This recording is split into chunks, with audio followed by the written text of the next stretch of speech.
Loss is 25% of SP, find the loss percentage on CP.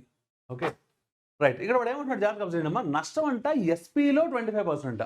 ఓకేనా, right. అయితే so నష్ట శాతం అనేది కొన్న ధర మీద ఎంత అని అడుగుతున్నాడు. నష్టం దేని మీద వచ్చిందమ్మా? ఎస్పీ మీద. ఎస్పీ మీద వచ్చిందన్నాడు కాబట్టి ఎస్పీనే రిఫరెన్స్, అవునా కదా? అంటే ఎస్పీనే 100. ఓకే, లాస్ అంతా 25%, అది కూడా రాసేసుకున్నా 25.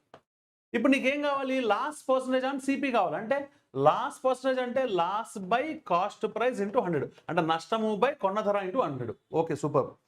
మాస్టరు నష్టము బై అంటే నష్టం తెలుసు సార్, నాకు 25 రాసేసుకున్నాం శుభ్రంగా.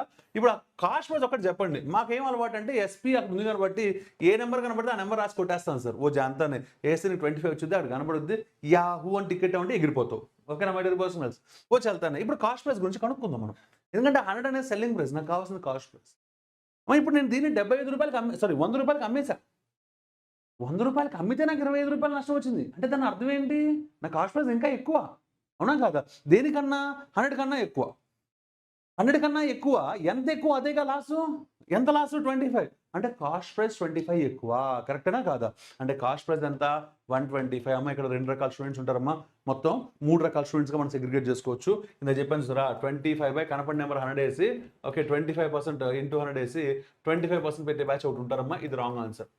రెండో బ్యాచ్ ఏం చేస్తారంటే 25 బై వీళ్ళిద్దరిని యాడ్ చేసే క్రమంలో పొరపాటును తీసేద్దాం లెక్కేసి 25 బై 75 ఇంటూ 100 వేస్తారమ్మా.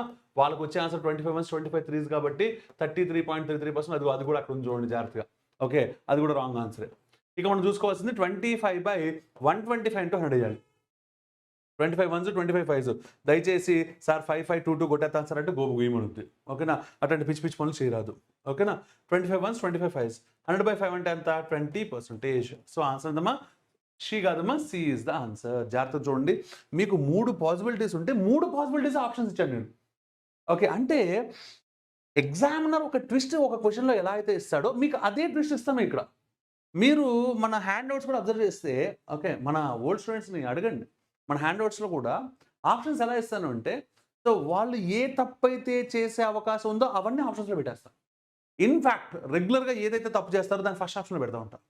సో దట్ ఏమవుతుందంటే స్టూడెంట్స్ తప్పు చేస్తారు, తప్పు చేసినప్పుడు నేను కరెక్ట్ చేస్తాను, అప్పుడు బాగా గుర్తుంటుంది. ఓకేనా, అంటే మన టీచింగ్ స్టైల్ ఎలా ఉంటుంది. ఓకే, సో దట్ ఏంటంటే ఎన్ని ట్విస్టులు ఎగ్జామ్లో ఇవ్వగలరు అన్ని ట్విస్టులు నేను ముందే ఇచ్చేస్తాను మీకు, రైట్.